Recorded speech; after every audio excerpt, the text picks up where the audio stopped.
मैं ये समझना चाहूँगी कि मिस्टिक गुरु है क्या। आप खुद को एक मिस्टिक गुरु आपको डिफाइन किया गया है, तो आप हमारे दर्शकों को ये मिस्टिक गुरु का कॉन्सेप्ट समझाइए।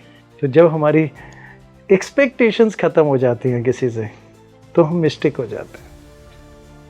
जब हमारे ये 5 सेंसेस हमारे कंट्रोल के हिसाब से चलते हैं और हमें कोई फीलिंग नहीं देते, तो हम मिस्टिक हो जाते हैं। क्या एक मिस्टिक गुरु एक नॉर्मल इंसान का कर्म बदल सकता है? क्या उनके कर्म को रीराइट कर सकता है? जब हमने उस तरफ उस शक्ति का हाथ पकड़ा या महसूस किया और उसके नज़दीक पहुँचे, तो उसमें से जो आपके पास ऊर्जा निकल के आती है, आप वही ऊर्जा आगे देते हैं। तो आप किसी के कर्म नहीं बदलते, उसको सिर्फ रोशनी दिखाते हो उस रास्ते की। चलना तो उसने खुद ही होता है। सर, मैं आपकी इनिशिएशन जर्नी जानना चाहूँगी। मैं स्लम्स झुग्गियों में पैदा हुआ था और मेरी मदर दूसरों के घरों में काम करती थी, और हर टाइम हमसे ये सवाल उठाते थे कि हमारे साथ ही ऐसा क्यों होता है। क्या हमारे उसमें एस्ट्रोलॉजी के हिसाब से लिखा हुआ है, ज्योतिष के हिसाब से, या चीज़ें कि हम सब कुछ करना चाहते हैं, सब मेहनत करना चाहते हैं, लेकिन हमारे साथ ऐसा क्यों होता है। वो हमारे साथ ऐसा क्यों होता है जो वो ढूंढने निकले। तो शायद सिर्फ बदलाव, फ़र्क ये था कि हम दुनिया में ढूंढने नहीं निकले, कहीं ना कहीं उस सवाल का जवाब अपने अंदर ढूंढने निकले।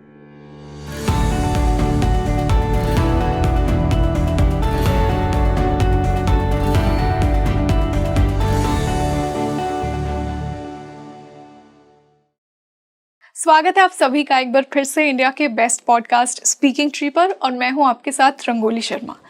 दोस्तों, स्पिरिचुअलिटी कोई इजी जर्नी नहीं है, सबकी जर्नी बहुत ही अलग होती है। क्या आपने कभी मिस्टिक गुरु का नाम सुना है? मिस्टिक गुरु वो गुरु है जिसने अपने आप को बहुत इवॉल्व करके वो उस लेवल पर पहुंचा है। तो आज के इस पॉडकास्ट में हम इसी टॉपिक पर बात करने वाले हैं, कैसे एक मिस्टिक गुरु की जर्नी होती है, वो आपको कैसे मार्गदर्शन करवा सकते हैं, वो आपकी कार्मिक क्लियरेंस में कैसे हेल्प कर सकते हैं। तो आज के पॉडकास्ट में हम इसी मिस्टिकल टॉपिक पर बात करने वाले हैं। तो जुड़े रहिए मेरे साथ इसी पॉडकास्ट के एंड तक, और इसी खास डिस्कशन के लिए आज हमारे साथ जुड़े हैं गुरु महाराज। नमस्कार। तो सर, जैसा कि हमने बात की, एक ऑर्डिनरी सीकर से एक मिस्टिक गुरु की जर्नी में समझना चाहूँगी, और उससे पहले मैं ये समझना चाहूँगी कि मिस्टिक गुरु है क्या। आप खुद को एक मिस्टिक गुरु आपको डिफाइन किया गया है, तो आप हमारे दर्शकों को ये मिस्टिक गुरु का कॉन्सेप्ट समझाइए। देखिए, मिस्टिक वर्ड निकल के आता है मिस्ट्री से। यस। मिस्ट्री की कोई ऐसी चीज़ जो छुपी हुई है, जो नहीं पता, या फिर किसी को वो छुपी हुई चीज़ शायद है पता। तो जिसको शायद है पता, वो मिस्टिक। बहुत सिंपल। तो कहीं ना कहीं, जैसे हम अपने एग्जाम्पल पे आए, तो जब हम पढ़ाने जाते थे सारे एस्ट्रोलॉजी स्टूडेंट्स को और एस्ट्रोलॉजर्स को भी, तो कहीं ना कहीं सब ने, जो वहाँ पे इंडियन होते थे, वो कोई सर नहीं बोलता था, कोई कहते टीचर नहीं बोलता था, नाम नहीं बोलता था, वो गुरुजी बोलते थे। और जो जितने भी बाकी फॉरेनर्स होते थे, गोरे होते थे, काले होते थे, और बाहर की दूसरे देशों वाले होते थे, चाइनीज भी थे, वो कहीं ना कहीं मिस्टिक वर्ड इस्तेमाल करते थे, मिस्टिक शब्द। तो अगर नाम से बोला जाए कि कैसे जोड़ा, तो ऐसे जोड़ा। तो लेकिन ये जो मिस्टिक है, वो ये था कि हम एक मिस्ट्री को जब उनको समझाने की कोशिश कर पाए, या कहीं ना कहीं आध्यात्मिक रूप में, एक सिद्धि के रूप में, एक समझ के रूप में हम उनको समझा पाए, तो वो हम उनको समझा पाए, तो वो अध्यात्मिक और उनसे जुड़ना हुआ। लेकिन वो समझाने का तरीका निकल के कहाँ से आया, सवाल वहीं जाता है। ये निकल के आया अपने अंदर से। जिस दिन हम अपनी खुद की आत्मा से जुड़ पाए, मिस्ट्री अनलॉक्ड, और जब हम अपने आप को अपनी 5 सेंसेस से ऊपर समझ पाए, तो हमारे को कहीं ना कहीं वो ज्ञान और वो अनुभूति या वो एक्सपीरियंस मिलता है, जो कहीं ना कहीं उस मिस्ट्री को या उस रहस्य को खोलता है। तो इसलिए जो रहस्यवादी होता है, जो या उस रहस्य का पर्दाफाश करता है, या जो रहस्य किसी को नहीं पता उससे कहीं जाके जुड़ता है, तो उसको कहीं ना कहीं हम जाके मिस्टिक के रूप में समझ पाते हैं। तो जब हम जो खुद फील करते हैं, या हम कुछ चीज़ समझ पाते हैं, या अपने आप को समझ पाते हैं, या अपने कुछ रहस्यों को समझ पाते हैं, तो हम उस दिन मिस्टिक हो जाते हैं। तो रंगोली, आपसे एक छोटा सा सीधा सा सवाल पूछते हैं। जब आप रोज रात को सोते होंगे, अगले दिन तो ऑफिस आना ही होता होगा, और जिस टाइम ऑफिस आना होगा तो रोज सुबह की थोड़ी प्लानिंग तो करते होंगे कि ब्रेकफास्ट क्या करूंगी, या अगले दिन खाना क्या बनेगा, या कपड़े क्या पहन के जाऊंगी। Yes, correct. सोने से पहले आप रोज करते हैं, तो आपको रोज ये विश्वास होता है कि मैं रोज सुबह सो के उठूंगी। या तो कभी आपको होता है कहीं मृत्यु का भाव या कहीं डर का भाव? सर, ये तो सारे फियर्स कहीं ना कहीं चलते रहते हैं, बट हम लोग एक सब ना बिगर प्लानिंग पे चलते हैं। हमारे दिमाग में एक, जैसा आपने बोला, एक सेट हमारे लिए कुछ हमारे खुद को लेके कुछ पैरामीटर्स होते हैं कि ऐसा तो होगा ही। अब जो ये बड़े योजनाएं होती है ना, वो हमारी नहीं होती, वो उसकी होते हैं। या अब आपसे एक छोटा सा सवाल दूसरा फिर पूछते हैं। एक पक्षी के बच्चे को उड़ना कौन सिखाता है, और या उसे ये विश्वास कैसे आता है कि वो उड़ सकता है? इतने सारे ग्रह हैं, सब ऐसे घूम रहे हैं, आपस में टकरा क्यों नहीं जाते? धरती एक ही स्पीड पे घूमती है, ऐसे ही घूमती है, अपना घूमना क्यों नहीं रोकते? सूर्य को जलना ही क्यों है, और मेरे को जो चाहिए और वो ही क्यों चाहिए, और कुछ क्यों नहीं चाहिए? What I desire और what I want, why I want only that? तो हमारी जो जिंदगी है ना, वो एक स्पिरिट और एक डिजायर, यानी आत्मा और इच्छाओं से जुड़ी हुई दो चीजें हैं। जब आप सुबह सो के आपको विश्वास है कि मैं सोऊंगी और सुबह उठूंगी ना, वो आपकी इच्छा है, आपकी आत्मा नहीं बोली। तब जिस टाइम आत्मा बोलती है, वो तब बोलती है जब आप उसी आत्मा से और वही आध्यात्मिक तरीके से जुड़ते हैं। और ये जुड़ने का तरीका कहाँ से निकल के आता है? हम नाम बोलें बहुत सारे, सूफी हो जाना। एग्जैक्टली। संत कबीर सूफी हो गए, रूमी थे एक, सूफी हो गए। उसके अलावा अगर हम बहुत बड़े बड़े नामों की बात बोलें, नानक देव जी, साईं बाबा, बुद्धा, रामकृष्ण हंस परम, विवेकानंद जी, उसके अलावा बाबा बालकनाथ, अगर इन सब की बात बोलें तो ये कौन थे? ये वो रहस्यवादी थे, या उन्होंने वो रहस्य आपके सामने लाए जो शायद आपने उस रूप से कभी चीज को देखा ही नहीं। तो लाने का तरीका क्या था? इन्होंने सवाल उठाया। हमारी रोज की जो चीजें हमारे आसपास चल रही हैं, उन पे सवाल उठाया। शायद किसी तरह से उनको मानने को भी उनको मना किया, या फिर कहीं ना कहीं उन्हें किसी अपने रूप से, अपने नजरिए से देखा। तो हम अगर बोलें तो संत कबीर के पास कोई देवी शक्ति थी? नहीं थी। नानक देव तो गुरु थे, कोई जादू दिखाते थे? नहीं। बुद्धा ने क्या जादू दिखाया? उन्होंने तो कहा आप अपने आप से जुड़िए। नानक देव जी तो 70 साल की उम्र में चले गए इस दुनिया को छोड़ के, इस धरती को छोड़ के। बुद्धा जो थे वो 80 साल की उम्र में चले गए। तो ऐसा भी नहीं है कि वो सालों साल जीते रहे। तो लेकिन जितने टाइम रहे, वो कुछ करके गए और वो कुछ छोड़ के गए, और वो जो चीज छोड़ के गए उस नजर से तो हमने कभी दुनिया देखी ही नहीं थी, क्योंकि उन्होंने उस चीज पे सवाल उठाया और उस चीज को हमारे सामने रख के दिया। तो ये मिस्टिक, ये आध्यात्मिक गुरु, ये रहस्यवादी, ये है कौन? ये वो है जिस दिन वो अपने आप से जुड़ा, अपनी आत्मा से जुड़ा, जहाँ पे हमने स्पिरिट की बात करी, और उस स्पिरिट को कहाँ से हम देखते हैं? उस स्पिरिट को हम देखते हैं वो कहीं किसी और शक्ति से जुड़ी है, क्योंकि वो उस शक्ति से जुड़ा। कैसे जुड़ा? शायद ध्यान से जुड़ा, शायद पढ़ाई से जुड़ा, चाहे समझ से जुड़ा, या उस खोज की रास्ते पे निकला तब जाके जुड़ा। और वो जुड़ने की वजह से उसे क्या मिला जिंदगी में? Purpose of life. और वो नॉलेज जिसके ऊपर रोज सवाल उठाने की कोशिश करते हैं बहुत सारे लोग, बहुत सारे बच्चे, ये आके कि हमारा पर्पस ऑफ लाइफ क्या है, और हम सबको एक ही बहुत आसान सा जवाब देते हैं, आप जीने आए हैं, जिंदगी जीजिए, जिए, ये पर्पस ऑफ लाइफ है। आप मरने तो आए नहीं है ना, तो पर्पस ऑफ लाइफ के लिए आप रोज तड़फेंगे थोड़ी है। हाँ, पर ढूंढ सकते हैं, लेकिन आपको जवाब मिलेगा कहाँ? कहीं बाहर से मिल जाएगा? नहीं मिलेगा। कहीं मंदिर, मस्जिद, चर्च, रास्ते में कहीं किसी पब्लिक में कहीं जवाब मिलेगा? नहीं। कहाँ मिलेगा? अपने अंदर मिलेगा। तो भगवान का अंश कहाँ मिलता है? आपके अंदर मिलता है। फिर अगला सवाल रंगोली आपके लिए, अगर हम कल मर जाते हैं फिर जिंदा क्यों नहीं हो सकते?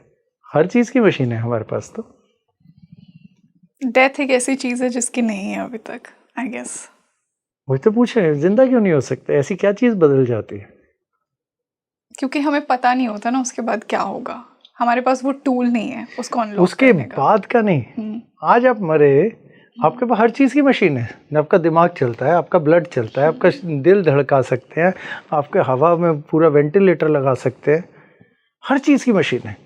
शरीर का ऑलमोस्ट सारा हिस्सा बदलने की हमारे पास ताकत आ चुकी है, फिर भी हम आपको जिंदा नहीं कर सकते, क्योंकि वो प्राण कंट्रोल में नहीं है ना।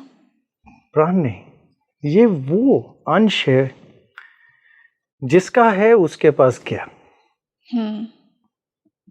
वहां क्या हुआ हमें किसी को नहीं पता, क्या होगा हमें नहीं पता, तो हम आए कहां से हमें नहीं पता। ये एक एटम, एक इतना बड़ा शरीर कैसे क्या बन गया हमें नहीं पता। तो अगर जिंदगी एक ही सच्चाई को पकड़ के चले तो वो एक ही है जिंदगी में, वो है मृत्यु। बाकी सब क्या है? मिथ्या, एक आसपास का लालच। फिर दोबारा उसी बात पे आते हैं, ये है क्या? डिजायर्स। क्या रंग, क्या साड़ी, क्या शक्ल, क्या चीज, सब डिजायर। और जो जाके जुड़ गया किससे? स्पिरिट, यानी आत्मा। वो कौन? वो है मिस्टिक। उसने उठाए सवाल। आपको एक छोटा सा किस्सा सुनाते हैं, नानक देव का ही सुनाते हैं, चलिए। बहुत बहुत खूबसूरत। एक बारी ना लोग सूर्य को जल चढ़ा रहे थे, बहुत सारे लोग सुबह सो के उठे वो, क्योंकि वो लगातार ट्रैवल करते थे। अगर शायद आपको उनके बारे में किस्सा पता हो, उनके जैसा ट्रैवल किसी ने नहीं किया। पूरे इंडिया के साउथ से लेके, अफगानिस्तान से लेके, चाइना से लेके बहुत दूर दूर तक ट्रैवल किया उन्होंने, बहुत ज़्यादा। जहाँ गए उन्होंने अपना छाप छोड़ के आए, इसीलिए वो नानक थे। और पानी जल दे रहे थे सारे सूर्य को, शायद आप भी देते होंगे किसी दिन उठ के। बहुत सारे लोग दे रहे थे, नदी के किनारे से सो के उठे। तो उन्होंने जैसे ही उठे उन्होंने कहा, आप क्या कर रहे हैं? उन्होंने कहा, हम जल दे रहे हैं। कहते, किसको दे रहे हो? कहते, सूर्य को दे रहे हैं। बड़े खुश हो गए। कहते, अच्छा, इधर से जल देते हो सूर्य पे पहुंच जाता है? कहते, हाँ, हम रोज सुबह जल देते हैं, सूर्य भगवान को जल देते हैं। फटाफट उन्होंने बाल्टी उठाई, फटाफट जाके उन्होंने बाल्टी नदी में से भरी, एक लोटा लिया। सूर्य तो ईस्ट में होते हैं, वेस्ट की तरफ को चेहरा किया, और पानी ऐसे ऐसे बाल्टी में से निकालते जाए, डालते जाए। जितने लोग भी जल दे रहे थे वो बहुत हैरान, ये क्या कर रहे हैं नानक देव? उनसे पूछा, ये आप क्या करने लग गए? हम तो सूर्य को जल चढ़ा रहे हैं, इधर मुंह करके। कहते, नहीं नहीं, आप तो सूर्य को जल चढ़ा रहे हैं, मेरे खेत तो पाकिस्तान में है, मैं जल दे रहा हूं, मेरे खेतों में पानी जाएगा। अगर सूर्य पे पानी जा सकता तो मेरे खेतों में भी तो पानी जाएगा ना। मेरे खेत तो पाकिस्तान में है, मतलब उस समय तो पाकिस्तान था नहीं, मतलब वेस्ट में है। तो मैं तो जल अपने खेतों को दे रहा हूं। तो उन्होंने किस पे सवाल उठाया? लोगों के बिलीफ पे। गलत नहीं बोला। हाँ। उन पे विश्वास किया, सूर्य पे जल जाएगा तो मैं भी जल रहा हूं। यस। विश्वास था, लेकिन सवाल था। फिर वो बहुत निकलते थे। एक दिन वो पहुंच गए मक्का मदीना, सो रहे थे, सुबह हुई, पाँव उनकी तरफ था, काबा की तरफ। फिर लोगों ने सवाल उठाया, करे क्या कर रहे हैं अल्लाह की तरफ को पैर रख के, ऐसे कैसे कोई सो सकता है, वहां की तरफ को पैर नहीं है अलाउड। कहते ठीक है भाई, आप बता दीजिए कहाँ अल्लाह नहीं है, मैं उस तरफ पैर करके लेट जाता हूं। अब आप बोलिए अल्लाह कहाँ है, हर जगह है, कन कन में यहाँ है, करेक्ट। तो उन्होंने फिर सवाल उठाया, जहां नहीं है मैं वहां पैर करके सो जाता हूं। तो गलत नहीं बोला उन्होंने, किसी को छोटा भी नहीं किया, लेकिन फिर क्या उठाया, सवाल उठाया। तो जब हम सवाल उठाते हैं, दिल से उठाते हैं, किसी को छोटा नहीं करते, किसी को बड़ा नहीं करते, अपने आप को तो गलती और कतई बड़ा नहीं करते। और जिस दिन हमारी ईगो मर जाती है और 5 सेंसेस हमारे 5 सेंसेस हैं क्या, सुनना, देखना, स्मेल, टेस्ट और टच। जब ये 5 सेंसेस हमारे हिसाब से बोलते हैं और जब खुशियां हमारे आसपास हमें फील देती हैं, तब हम शायद भगवान कहीं बाहर नहीं ढूंढते, अपने अंदर ढूंढते हैं। जो हमारा हमेशा सबको कहना है, बहुत बार बोला, आपके यहाँ पे भी पहले भी बोल के गए, आप पता क्यों जिंदा है? क्योंकि आपके अंदर ना एक भगवान का वो अंश है जो कभी निकल जाता है और उसी अंश में उसी ऊपर वाली ताकत के साथ जाके जुड़ जाता है। तो अगर अंश आपके अंदर है तो आप भगवान भी तो आप ही हुए। तो अगर मैं आज बोलूं मैं किससे बात कर रहा हूं, तो मैं तो एक भगवान से बात कर रहा हूं। जिस दिन मैंने ये बात समझ ली, तो हम देश में मंदिर नहीं बनाते, अपने देश को मंदिर बनाते हैं। बस सिर्फ इतनी सी फर्क सोच होती है जब हम कहते हैं ये मिस्टेक हो गया। बिल्कुल। फिर अगली चीज, हम क्या बांटते हैं? ज्ञान नहीं बांटते, हम एक्सपीरियंस बांटते हैं, सोच बांटते हैं, एक विचार बांटते हैं। ज्ञान नहीं बांटते, विचार बांटते हैं। और जो विचारों से जुड़ते हैं वो क्या होते हैं, वो हमारे साथ जुड़ते जाते हैं। आज शायद हमारे साथ भी लाखों जुड़ चुके हैं, या पता नहीं कहे तो अंग्रेजी शब्द में मिलियंस जुड़ चुके हैं, और जुड़ते ही जाते हैं। तो क्या ढूंढते हैं हम? बहुत छोटी सी चीज ढूंढते हैं, खुशी ढूंढते हैं। कहाँ ढूंढते हैं? अपने अंदर ढूंढते हैं। क्यों अपने अंदर ढूंढते हैं? अरे भगवान तो मेरे अंदर है, अगर मैंने अपने अंदर ही नहीं खुशी ढूंढी तो मेरे भगवान ही खुश नहीं है। क्या मैं भगवान को क्या दुख में रखूंगा? तो वो खुशी तो मैं अपने अंदर ढूंढता हूं। और जब मैं खुशी ढूंढता हूं तो मैं क्या बन जाता हूं? सेल्फिश। क्यों सेल्फिश? आपके पास रोटी एक है, कितनी रोटियां खिलाएंगे किसी को? एक से तो आपका पेट भरता है, शायद एक दिन आधा भूखा रह के खिला देंगे, 2 दिन खिला देंगे, 10 दिन खिला देंगे, एक दिन तो कहेंगे मेरा पेट भी भरना है, पहले मैं खा लूं। जिस दिन आपके पास 4 रोटी होंगी, खाना एक होगा, 3 खुशी खुशी बांट देंगे। सेम खुशी की कहानी है। जिस दिन मैं अपने आप से बहुत प्यार करूंगा, या हम अपने आप से बहुत प्यार करेंगे, तो हम अपने पास क्या लाएंगे? बहुत खुशियां। जब मेरे पास एक्स्ट्रा होंगी तो हम क्या करेंगे? बांटेंगे। तो ये है मिस्टेक। सर, जैसा कि आपने सेंस ऑफ पर्पस की बात की, तो मुझे एक मिस्टिक गुरु का पर्पस और डिटेल में जानना है, अदर देन कि खुशियां बांटना। करेक्ट। अगर सीधा सा सिंपल लैंग्वेज, पहली चीज आपको क्या बोली थी? कोई हमसे पूछता है हमारा पर्पस ऑफ लाइफ क्या है, तो हम क्या जवाब देते हैं? जिंदगी जीना। किसी भी गुरु ने ये नहीं सिखाया जिंदगी जीनी छोड़ दीजिए। किसी भी मिस्टिक ने नहीं सिखाया। जो कृष्ण जी को कृष्ण जी के समय में देखते थे, वो भी उनको मिस्टिक ही समझते थे। भगवान तो अर्जुन ने समझा, क्योंकि उन्होंने उसको रूप दिखाया। बाकी सब तो मिस्टिक ही समझते थे ना। वो मिस्टिक कोई बहरूपिया भी बोल देता था, कहीं ना कहीं उसके बारे में उसकी लीलाओं की बात भी कर लेता था। तो कृष्ण जी भी एक मिस्टिक का ही रूप माने जाते थे उस जमाने में। करेक्ट। कहीं पे कृष्ण जी ने किसी को भी बोला कि दुनिया छोड़ दीजिए, घर संपत्ति छोड़ दीजिए, शादी मत करिए, ये मत खाइए, अपना राज्य छोड़ दीजिए। उन्होंने तो लड़ना सिखाया अपने हक के लिए। उन्होंने तो सही विचारों के साथ रुकना और खड़ा होना सिखाया। उन्होंने तो दुनियादारी सिखाई। उन्होंने तो वो प्रेम बांटना भी सिखाया। तो पर्पस ऑफ लाइफ क्या है? अपने लिए अर्जित करिए और बांटिए, तो जिए और दूसरों को जीने का पूरा मौका दीजिए। तो जब हम ये सरेंडर की, समर्पण की भावना की बात करते हैं, तो ये है मिस्टिक। अपलिफ्ट करना दूसरों को नहीं, पहले अपने आप को अपलिफ्ट करना। उस अपलिफ्ट में कुछ ना कुछ एक्स्ट्रा जरूर बचेगा, उससे दूसरों को करना। तो पहले अपने लिए ज्ञान अर्जित करना, फिर किसी के साथ बांट पाएंगे। खुद एक्सपीरियंस लेना, फिर दे पाएंगे। बोलना नहीं, करना। रिसर्च कहना कि हमने ज्योतिष पढ़ लिया और हमें 10 ग्रह आ गए, या ये आ गया या वो आ गया, नहीं।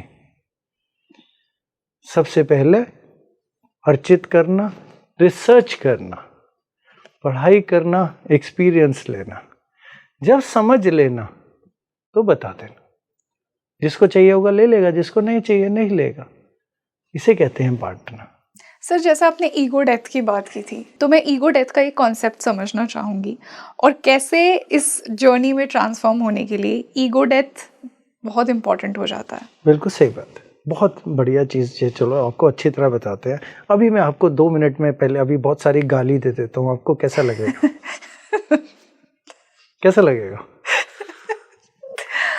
सवाल है, जवाब दीजिए। I would feel hurt. ये ईगो है। मैं कौन हूं आपके लिए? क्या मेरी गाली से आप वैसा बन गए? नहीं, ये ईगो है। आप समझ रहे हैं? ये ईगो है। जहां हम मिस्टेक की बात करते हैं, जिसने गाली देना दीजिए, कई लोग अच्छा भी बोलेंगे, कई बुरा भी बोलेंगे, तो क्या हम वैसे हो जाएंगे? This is ego death. किसी ने कहा आपने इतनी बड़ी गाड़ी लेके चलते हैं, इतने आपके साथ गार्ड्स चलते हैं, आप नकली हैं, ये हैं, क्या हम नकली हो जाएंगे? अभी हम पॉडकास्ट करने से पहले ही बैठे थे, आपने सीधा सवाल मेरे ही जूतों पे उठाया था कि कौन सी कंपनी के और कौन से ब्रांड के। तो क्या अगर मैं फटे हुए पहन लूंगा तो क्या मैं साधु बन जाऊंगा? या महंगे पहन लूंगा तो मैं नकली हो जाऊंगा?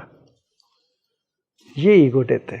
तो ईगो डेथ, आप जजमेंटल होना जिस टाइम छोड़ देते हैं ना, वो ठीक और गलत की परिभाषा को भूल जाते हैं, तब आपकी ईगो डेथ होती है।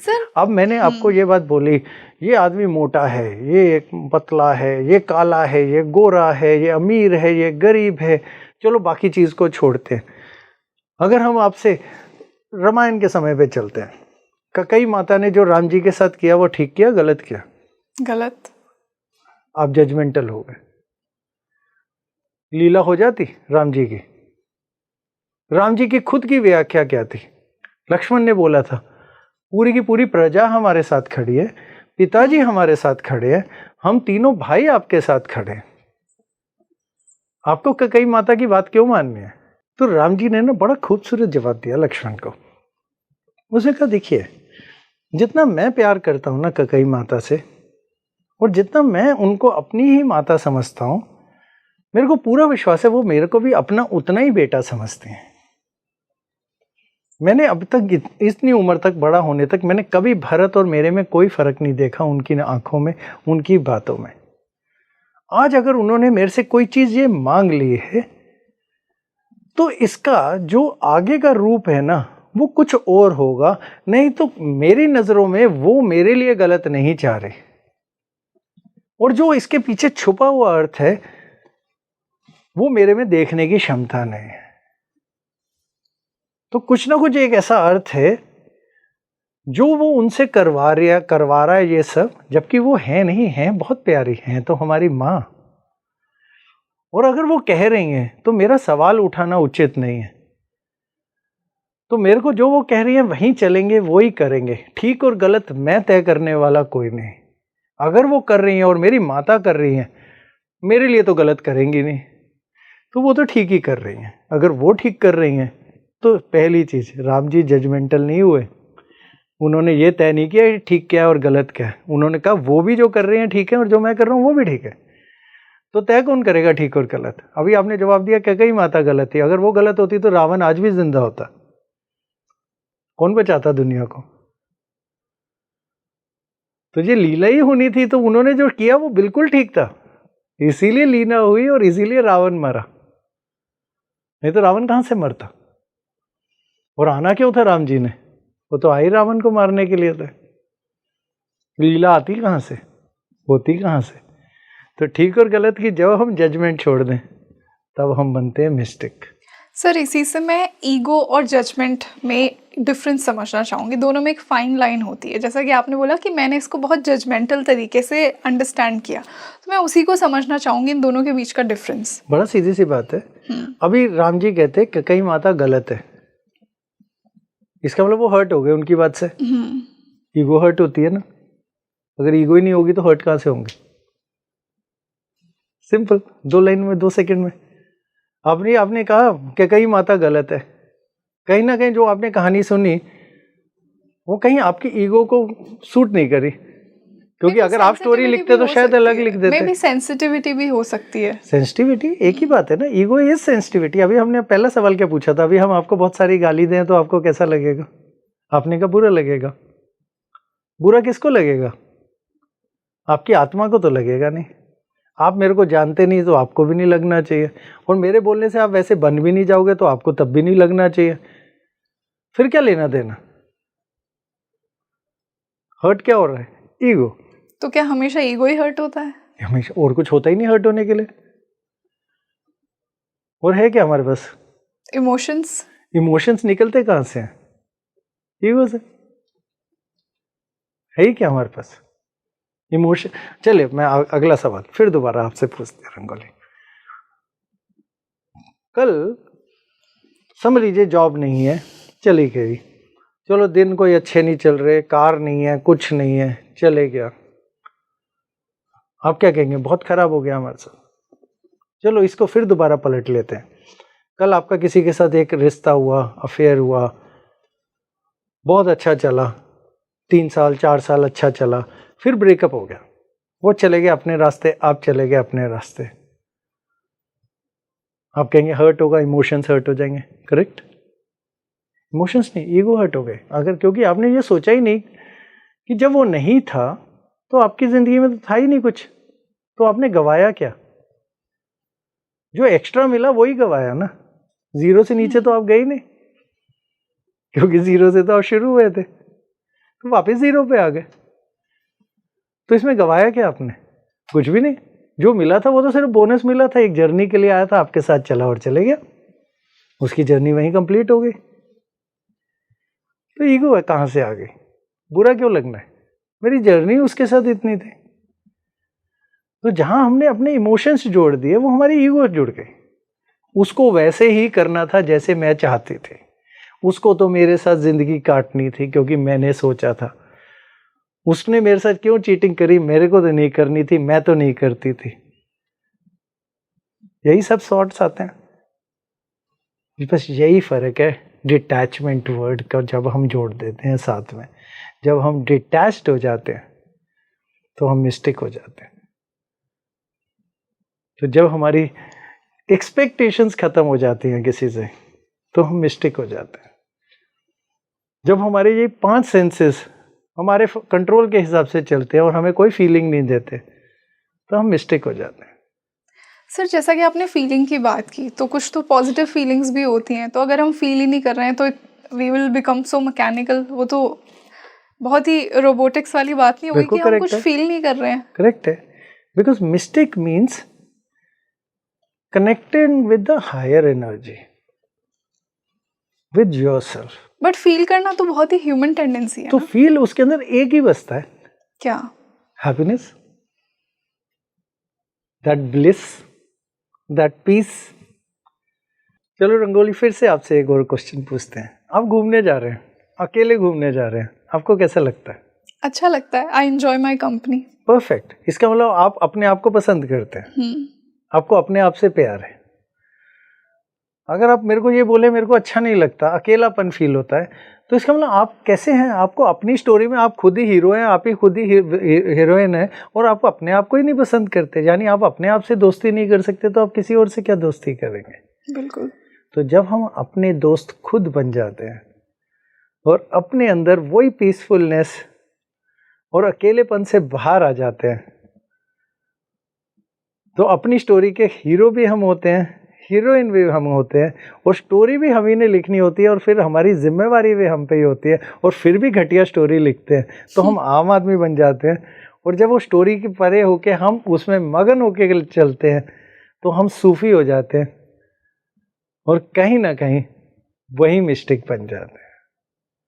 तो वो जो कनेक्ट है अपने अंदर से, अपने आप से, अपने आप से प्यार, अपने आप से खुशी, अपने आप से ही सारी की सारी एक्सपेक्टेशंस, या अपने कि मेरे को ये चाहिए ये नहीं मिलेगा, तो अपने आप को ही उस लेवल पे लेके जाना और वो ढूंढना और वो सिस्टम और चीज़ों को से जोड़ना, वो मिस्टेक है। तो सर मैं इसी से रिलीजन और मिस्टिसिज्म का डिफरेंस भी समझना चाहूँगी। आई एम श्योर बहुत सारे लोग दोनों में कंफ्यूज हो रहे होंगे। देखिए बड़ा सिंपल सी चीज़ है। जब हम सवाल करते हैं क्यों हमारे अंदर घूमता है, या हम कोई भी चीज के बारे में जानना चाहते हैं, वो क्या है, कहाँ से आई, कैसे चल रही है, क्यों ऐसी है, वो स्पिरिचुअलिज्म। जब हम सोसाइटी के बनाए हुए सिस्टम या स्तंभ पकड़ के उन्हीं के हिसाब से चलते हैं, हर विधि को मानते हैं, हर उच्चारण को समझते हैं, हर विधि उसी तरीके से करते हैं, और जो हमें बोला जाता है उसी तरीके से रहते हैं। ऐसे रहना है, ऐसे खाना है, ये ठीक, ये गलत, वेज अच्छा, नॉन वेज अच्छा, आपका भगवान ये, आपका अल्लाह वो, आपके जीसस वो, जो उन्होंने बताया हम उसी को मानते हैं और उसी पे चलते हैं, और हम एक बंधे हुए सिस्टम पे चलते हैं, वो रिलीजन है। अब वो रिलीजन ज़रूरी नहीं है सिर्फ वो रिलीजन हो जो भगवान और मंदिर में मिले, वो रिलीजन देश भी है, वो रिलीजन हमारे रिश्तों में भी आता है। लेकिन जहाँ हम एक सवाल का मतलब कहीं पे भी रेबल नहीं होता, सिस्टम तोड़ना नहीं होता, सवाल उठाना होता है। इसीलिए हमने आपको नानक देव जी का एग्जाम्पल दिया था कि उन्होंने सवाल उठाया, तोड़ा नहीं। उन्होंने ये नहीं कहा कि तुम छोड़ दो, बट बिलीफ्स को क्वेश्चन किया। उन्होंने जिस तरीके से समझा उसी नज़र से समझा, गलत नहीं बोला उन्होंने ये नहीं कहा कि अल्लाह की तरफ को पैर नहीं करने या सूर्य को पानी नहीं चढ़ाना। उन्होंने सिर्फ ये समझा कि सूरज को पानी चढ़ाने से चलना है, तो वो सिंप्लिसिटी थी। वो सिंप्लिसिटी से उनको पूरा विश्वास था मेरे खेतों में भी पानी जाएगा। उनको अल्लाह हर जगह दिखे, भगवान हर जगह दिखे, तो उन्होंने सवाल नहीं उठाया, उन्होंने सिर्फ ये पूछा। उनको नहीं बोला उन्होंने कि भैया पाँव मत रखिएगा, ठीक है। उन्होंने ये नहीं कहा मैं नहीं हटाऊंगा। उन्होंने ये भी नहीं बोला अल्लाह हर तरफ है। उन्होंने कहा ठीक है, जहाँ बोलिए मैं वहाँ पैर कर लेता हूँ। तो उन्होंने माना। तो दैट सिंप्लिसिटी इज मिस्टिक। तो धर्म को तोड़ना मिस्टिज्म नहीं है, स्पिरिचुअलिटी नहीं है। लेकिन हाँ, जो भी हमें बोला गया अपनी समझ से, उसको अपनी समझ से समझना, वो मिस्टिज्म है, स्पिरिचुअलिटी है। भगवान है 100% है, मैं पूरे दिल से मानता हूँ। कोई मेरे को कहता है मंदिर में भगवान है, मैं पूरे दिल से मानता हूँ। कोई हमें बोले मस्जिद में मिलेंगे अल्लाह, पूरे दिल से मानते हैं। हमने कभी सवाल नहीं उठाया कि अल्लाह कौन और जीसस कौन और ये कौन। उनके रूप और उनकी शक्ति हमेशा हमने पहचानने की कोशिश करी। कहाँ से? अपने अंदर, अपने दिल से। और मिले भी कहाँ वो? अपने अंदर। सर, आपके मिस्टिक बनने से पहले आपके भी कुछ एक्सपीरियंसेस हुए होंगे, कुछ रियल लाइफ एक्सपीरियंसेस हुए होंगे, तो उनके बारे में मैं जानना चाहूँगी। देखिए, मिलने की बात बोले ना तो करेक्ट, मैं बहुतों से मिला, बहुत जगह गए, बहुत लोगों मिले, क्योंकि ये जिसको हम के क्वेस्ट या भूख थी जानने की।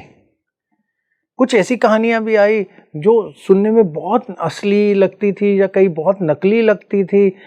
जिस नज़र से दिखते थे पता नहीं क्या क्या चीज़ दिखती थी। इसी उसमें वाराणसी चले गए। वाराणसी में आज भी, देखिए पूरा रियल लाइफ के एग्जाम्पल से हम बता रहे हैं, वहाँ पे एक स्वामी शिवानंद हैं। रोज सुबह वो वहाँ पे योगा करते हैं और ध्यान करते हैं, प्राणायाम करते हैं। ठीक है, उनसे मिलने का मौका मिला, नाम भी बता रहे हैं इसीलिए। वो 1896 में पैदा हुए थे। लोग और उनके आसपास उसके बारे में पूरे के पूरे प्रूफ और चीज़ें दिखाते हैं, डॉक्यूमेंटेड है। लेकिन Guinness book of world record में एक जीन्स कामनेस्ट करके एक लेडी थी, वो थी 122 साल की, तो उन्होंने 122 साल maximum age Guinness book of world record ने लिखी हुई है।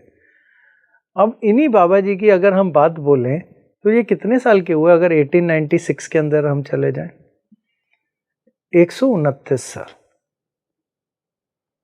और पर्सनल मिलना हुआ, तो वो जी रहे हैं। कहाँ से जी रहे हैं? उन्होंने अपने आप से एक अपनी शक्ति अर्जित करी और आगे लेके गए। इसके बारे में ना बाइबल में भी किस्सा आता है, एडम का, नोहा का, बाइबल के अंदर आता है। दोनों 900 साल से ज़्यादा जिए थे। कहाँ से शक्ति प्राप्त अर्जित करते थे? जो शक्ति किसी और की है उसी को ऊर्जा देते थे। और किस लिए जीते थे? क्योंकि एक पर्पस ऑफ लाइफ के लिए जी रहे थे। बिल्कुल। फिर अगर हम अपने हिंदू उसकी तरफ को चले जाए तो एक देवरा बाबा थे जिनकी डेथ हुई 1990 में, और डॉक्यूमेंटेड वो 200 साल से ज़्यादा जिए। और अगर हम बात करें, बहुत फेमस नाम आता है स्वामी त्रिलंग का। अब हल्का सा भी कोई आपके लिसनर गूगल करेंगे उसके बारे में आ जाता है, तो वो 1800 सदी के एंड की तरफ को 1887 के अंदर की बात अगर बोलें तो वो उस टाइम पे हुए थे।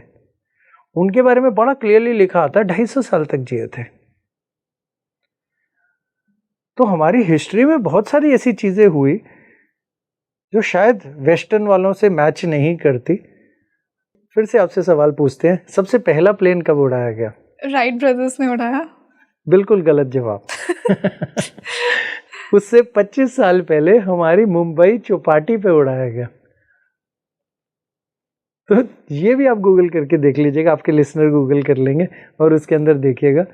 तो कई चीज़ें ऐसी हुई जो हमारे यहाँ बहुत पहले हुई, लेकिन उनकी डॉक्यूमेंटेशन या लिखने का तरीका पलट गया। तो हम ये नहीं कहेंगे कि सूफी हमारे यहाँ नहीं आए, बहुत आए। उन्होंने कहीं ना कहीं अपनी आध्यात्मिक शक्ति से, किसी ने अपनी उम्र बढ़ाने के लिए, या किसी ने अपना लाइफ का पर्पस पूरा करने के लिए, या किसी ने ज्ञान अर्जित करने के लिए, सब पैदा किया। तो रंगोली, गुरु नानक जी की डेथ कब हुई और कब वो चले गए, बहुत लोगों को नहीं पता होगा। शायद आपको भी 50-50 चांस है, शायद पता हो नहीं पता हो, लेकिन कंटिन्यूटी के लिए आपको हम बताते हैं। गुरु नानक जी नदी में गए और गायब हो गए। और ऐसे किस्से हम राम जी के बारे में भी आता है, नदी में गए, सरयू चले गए। सीता माता के लिए भी आता है, तो वो चले गए। तो जब हमारे को ये किस्से और ये चीजें पता चलती है, तो जब उनकी लाइफ का पर्पस पूरा हो गया, चले गए। तो जब उन्होंने समझा लिया जिसके लिए वो थे, तो वो चले गए। तो आपको जिस दिन वो पर्पस ऑफ लाइफ मिल जाता है, और वो मिलता कहाँ से है? इधर उधर से पता करने से नहीं मिलता। इनर विजडम, अपने आप के अंदर उस आत्मा, यानी फिर से वही जिससे हमने शुरुआत करी थी, स्पिरिट एंड डिजायर्स। जब हम डिजायर से हटते हैं, स्पिरिट पे आते हैं, तब हमारे को मिलता है पर्पस ऑफ लाइफ। सर इसी से मैं एक चीज़ ये पूछना चाहूँगी कि क्या सब में क्षमता होती है एक मिस्टिक गुरु बनने की? क्या कैपेबिलिटीज होनी चाहिए? देखिए इस चीज़ का जवाब देने के लिए शायद हम बहुत छोटे हैं, शायद थोड़े अनजान भी हैं, शायद उतनी समझ भी नहीं रखते हैं। क्योंकि ये समझाना कि हम मिस्टिक गुरु कैसे बनते हैं, तो अगर आप मेरे को ये पूछे कि हम कैसे बने या मैं कैसे बना, शायद किसी की मर्जी थी, शायद वो सवाल और चीज़ों की इच्छा थी, शायद वो जानने की भूख थी, और कहीं ना कहीं वो एक चीज़ के अंदर सोच का दायरे से बाहर निकलने के लिए कहीं ना कहीं पहले कदम उठे थे। अगले कदम का रास्ता देने वाला कौन था, कहाँ से आया, क्यों आया, और वो हमें ही रास्ता क्यों दिया और किसी और को क्यों नहीं दिया? शायद ये सवाल उठाने के लिए वो हमारे सामने ही नहीं आया। तो जिसने वो रास्ता दिया उसका चेहरा नहीं देखा, उसकी आवाज भी नहीं सुनी, बस एक फील आया और रास्ता मिला। और वो रास्ता ऐसा मिलता गया कि पढ़ाई करते गए, चीज को समझते गए, हर चीज को समझने के अपने नजरिए करते गए, और शायद उसी शक्ति की थोड़ी सी हमारे पे कृपा रही कि पढ़ा एक तो समझ दो आया, और जो दो समझ आया वो ठीक भी निकला, गलत नहीं निकला। क्या ये कहीं ना कहीं पूर्व पुण्य से रिलेटेड है, like good past life Karma? हो सकता है, इसलिए नहीं बोल सकते। हमें अपना पिछला जन्म याद नहीं है, अगले जन्म की तरफ को अभी गए नहीं है, और जो लोग गए हैं वहां से अभी किसी ने आवाज नहीं दी है और अभी हमारा जाना हुआ नहीं है। तो इसलिए ये नहीं कह सकते कि ये पता है। हाँ, किताबों की बात बोलेंगे तो आपको जरूर ये विचार बता सकते हैं कि लिखा यही है, किताबों में तो लिखा है। अब वो किताबों के अंदर फिर दोबारा सवाल हमारा हमेशा ही है वो सच की खोज का, कि जिसने लिखा क्या उसने पीछे देखा था या उसको कैसे पता चला? तो सवाल तो हमेशा रहेगा। हाँ, लेकिन वो जो एक खोज थी वो आज भी चल रही है, खत्म नहीं हुई है, और शायद उस दिन तक चलती जाएगी जब हम इस जगह से नहीं चले जाएंगे। क्योंकि इस जगह की एक ही सच्चाई है रंगोली, वो है मृत्यु, बाकी तो सब झूठ है, सच्चाई सिर्फ एक है। बिल्कुल सर, मैं आपकी इनिशिएशन जर्नी जानना चाहूंगी। रंगोली इनिशिएशन मतलब बिल्कुल स्टार्ट, ये शुरू क्यों हुआ, इस तरफ को क्यों बढ़े? अगर हम किसी भी गुरु की तरफ को देखें या कहीं से देखें तो एक दुख या एक दर्द या कोई एक परेशानी या कोई एक दबाव जरूर मिलता है, जिसको हम कहते हैं ट्रिगर पॉइंट या स्टार्टिंग पॉइंट। क्यों, कहाँ से मिलता है? अगर आप सिर्फ हमारे से बोलेंगे तो एक बहुत सिंपल सा 2 लाइनों में जो सभी को ही पता है कि मैं स्लम्स झुग्गियों में पैदा हुआ था और मेरी मदर दूसरों के घरों में काम करती थी, और हर टाइम हमसे ये सवाल उठाते थे कि हमारे साथ ही ऐसा क्यों होता है, क्या हमारे उसमें एस्ट्रोलॉजी के हिसाब से लिखा हुआ है, ज्योतिष के हिसाब से, या चीज़ें कि हम सब कुछ करना चाहते हैं, सब मेहनत करना चाहते हैं, लेकिन हमारे साथ ऐसा क्यों होता है? वो हमारे साथ ऐसा क्यों होता है जो वो ढूंढने निकले। तो शायद सिर्फ बदलाव, फ़र्क ये था कि हम दुनिया में ढूंढने नहीं निकले, कहीं ना कहीं उस सवाल का जवाब अपने अंदर ढूंढने निकले, और शायद वो शक्ति और ऊर्जा अपने अंदर बनाई उस सारे काम करने की और आगे बढ़ने की और सवाल करने की। कि हमने जितनी भी पूजा करी या हमने अपनी माँ को भी करते देखी, लेकिन उसके बाद भी अगर हमें गरीबी मिली तो क्यों मिली? हमने कभी ये नहीं कहा कि पूजा मत करिए, लेकिन हमेशा हमने समझा कि हमें क्यों नहीं मिला फल, दूसरों को ज़्यादा क्यों मिला, हम भी तो आगे बढ़ना चाहते हैं। जब वो सवाल के जवाब ढूंढने निकले तो बहुत सारे जवाब मिलते गए और एक से एक रास्ता बढ़ते बढ़ते बढ़ते आज तक पहुंच गया। सर, इसी से मैं इस पॉडकास्ट के लास्ट सवाल पे आना चाहूँगी कि क्या एक मिस्टिक गुरु एक नॉर्मल इंसान का कर्म बदल सकता है? क्या उनके कर्म को रीराइट कर सकता है? देखिए, मिस्टिक का मतलब होता है अपने लिए एक खोज पैदा करना और उससे जोड़ना, जिसको शायद हम में से कोई देख नहीं पा रहा, सिर्फ महसूस कर पा रहा है। जब हमने उस तरफ उस शक्ति का हाथ पकड़ा या महसूस किया और उसके नज़दीक पहुँचे, तो उसमें से जो आपके पास ऊर्जा निकल के आती है, आप वही ऊर्जा आगे देते हैं। तो आप किसी के कर्म नहीं बदलते, उसको सिर्फ रोशनी दिखाते हो उस रास्ते की, चलना तो उसने खुद ही होता है। तो अगर ये बोलें कि हमारा अपना इसमें क्या बोले योगदान है, तो योगदान सिर्फ इतना है कि एक टॉर्च लेके खड़े हो जाते हैं जब किसी ने चलना है, सिर्फ टॉर्च लेके चलाएंगे आपने। साथ में सिर्फ ये भी बता देते हैं कि थोड़े कांटे आएंगे, थोड़े फूल भी आएंगे। कांटे आएंगे तो दर्द होगा, फूल आएगा तो थोड़ा आराम होगा, और हो सकता है 3-4 गड्ढे भी आएंगे तो शायद उसमें कोई आपके चोट भी लगेगी। थोड़े दुख भी आएंगे, आप रोएंगे भी, शायद आगे हंसेंगे भी, सिर्फ इतना बता पाते हैं। आप चले ना चलें ये तो आपकी अपनी है, तो कर्म आपके, चलना आपको, शायद दिखाना हमने, बस इससे ज़्यादा हमारा कोई इसमें योगदान नहीं होता।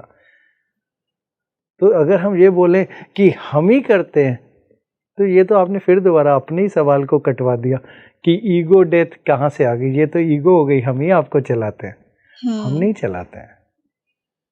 ये तो ईगो हो गई अगर हम चलाते हैं तो। बिल्कुल हम नहीं चलाते, और हम चलाने वाले होते भी कोई नहीं है। हम तो खुद चले हैं, और जो चले हैं वो बताए। आपको चलना है तो आपकी मर्जी, चल पड़िए हमारे साथ। जितने जुड़ेंगे उतना अच्छा लगेगा, शायद अकेलापन और कम लगेगा। आए सारे एक साथ है तो एक साथ चलेंगे, और ऐसे ही जुड़ते जाएंगे तो शायद दुनिया चलती जाएगी। इसीलिए आपको सबसे पहले बोला था कि हमें मंदिर नहीं बनाना है, इस देश को मंदिर बनाना है। So thank you so much sir, इतने इंसाइटफुल पॉडकास्ट के लिए। तो सर ने बहुत ही बेहतरीन बात कही कि हमें पूरे देश को ही मंदिर बनाना है। तो आपको आज का ये पॉडकास्ट कैसा लगा मुझे कमेंट सेक्शन में ज़रूर बताइए। हमने एक मिस्टिक गुरु की जर्नी को समझा। देखिए, सबकी लाइफ की जर्नी बहुत डिफरेंट होती है। किसी को एक ऑर्डिनरी सीकर से एक स्पिरिचुअल मास्टर, एक मिस्टिक गुरु बनना पड़ता है, और ये बनना आसान नहीं है। इसमें बहुत सारी चीज़ें इन्वॉल्व होती हैं, ईगो डेथ, एक हायर पर्पस, एक सेल्फलेस सर्विस। तो आपको आज का ये पॉडकास्ट कैसा लगा मुझे कमेंट सेक्शन में ज़रूर बताइए। मिलते हैं जल्दी एक और बेहतरीन पॉडकास्ट के साथ। मैं हूँ आपके साथ रंगोली शर्मा। नमस्ते।